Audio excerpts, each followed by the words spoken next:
Hey guys, and welcome to my review of the Supergirl Season 3 premiere, titled Girl of Steel. Let's jump right into the review. Now, in comparison to the pilot and the Season 2 premiere, I'm going to say this episode was the weakest because it really didn't have any gravitas to it, which is weird, because at the end of the pilot, you meet her Aunt Astra, and you realize there are other Kryptonians on Earth. And then the Season 2 premiere had Superman and Parasite, and it was also a two-parter. And I liked the Season 2 premiere a lot more than I liked the Season 1 premiere, so I had high hopes for this episode, and it kind of disappointed me. There were things I liked in this episode, don't get me wrong, but I have to say, overall, the villain was really boring. The subplots were pretty dull. I mean, there was Maggie and Alex dealing with their relationship, which that was essentially all of Season 2, and to have Alex have wedding angst, I guess, is relatable, but I was like, I want to see Rain. Like, Rain was hyped up at the end of Season 2, so why am I dealing with Alex and Maggie having marital or premarital issues? It's just kind of boring. And like I said, the villain was really, really dull. But there were five particular moments in the episode, or three moments, and then one particular aspect that we'll talk about at the end that really got to me. And then also the episode introduced Rain at the very end, and there's also a new character with superpowers as well. That's like the last thing that I really liked about the episode, the introduction of new characters, because when you watch premiere, you want to see what's going on with your favorites, but also see who's new. So I like that we're going to be getting new characters, but it seems very minor right now. Like, they weren't super impactful, and as I was watching it towards the end, I'm like, wait, I wanted Rain to come out and like attack her, and that didn't happen. Also, Cat Grant, and I almost blanked on her name. It's Callista Flockhart who plays her. She was in this episode, but she was on television because she's now the press secretary for the president. And I was kind of bummed out that Callista Flockhart couldn't come back for Season 3 in essence, to actually interact with Kara, but hopefully she'll be back in later episodes. I'm glad that she's still in a guest starring capacity and gets to make a cameo. Now, what else did I like about this episode? Because Kara is dealing with the loss of Mon-El, she's grieving, and she's really trying to mask the pain. Excuse me. She's trying to mask the pain by becoming Supergirl as opposed to Kara Danvers. And so because of that, she's grieving heavily. And so there's characters that are trying to help her get over the grief. Now, there's one particular moment where Alex tries to console Kara, and I really enjoyed that scene. I love Chyler Leigh. I really love her interactions with Kara. I think they're really, really well done. You really feel the sisterly bond between the two of them. So it's nice to see like tender sister moments like this, because Kara is really hurting here, and Alex is doing all she can to help her. So I really enjoyed that moment, because Kara was saying, I'm above being a human. These feelings are beneath me. I don't want to do that anymore. Kara's been on Earth for, I think, 12 years, and obviously Superman grew up on Earth, and she said that Clark said, hearsay right there, hilarious, she said that Clark said that he couldn't make that decision because he's too human. And I like that Kara was able to think that maybe she isn't as human as she would like, and that's her way of coping with the loss of Mon-El. So I really did enjoy Kara and Alex's interaction in this episode. However, what I really, really loved was the ending scene, or close to the ending scene, before like the big battle, which I will say for this episode was pretty dull, was the Martian Manhunter helping realize who Kara was, because he said Kara Danvers was the one who helped me realize who I was, not Supergirl. So I love the fact that, Kara was always able to console and be comforting, because Kara is one of my favorite characters in DC TV, and I love Supergirl. She's just so bubbly, so upbeat, so happy, and she's always able to make people feel better, and she was able to do that with the Martian Manhunter, so I'm really happy that other people can get her back to normal. So I really did enjoy the Martian Manhunter scenes with Kara as well. They were great. And then also, for people that interact with Kara, I really enjoyed Lena Luthor and Kara as well. It's so well done. There's two scenes of them in this episode, then they're texting at the end.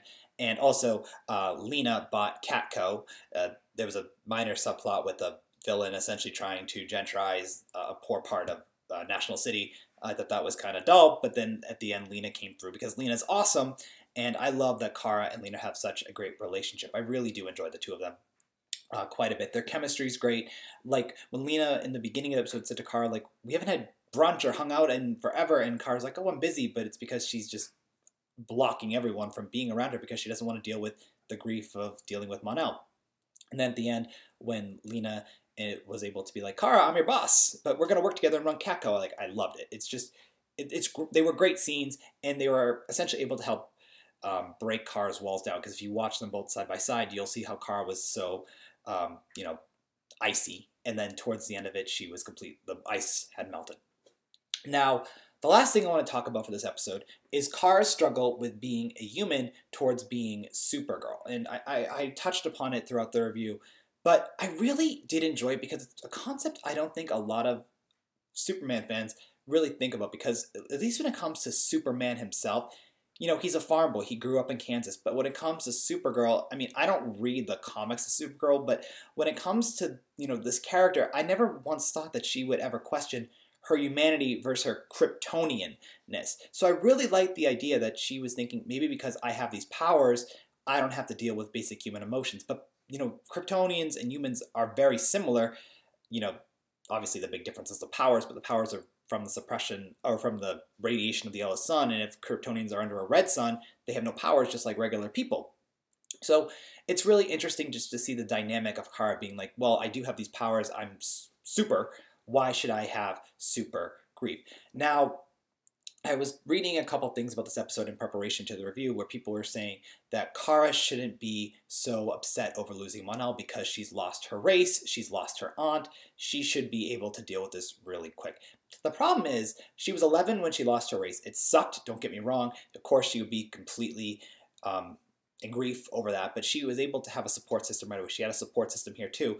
But then when she lost her aunt, she had a support system, but you know, that she didn't like completely break down. And then the loss of Mon-El, someone who truly loved her, had powers like her, was on her side, someone she didn't have to fight with, it was just too much. So she just cracked. So I understand why she cracked. It's just one loss too many.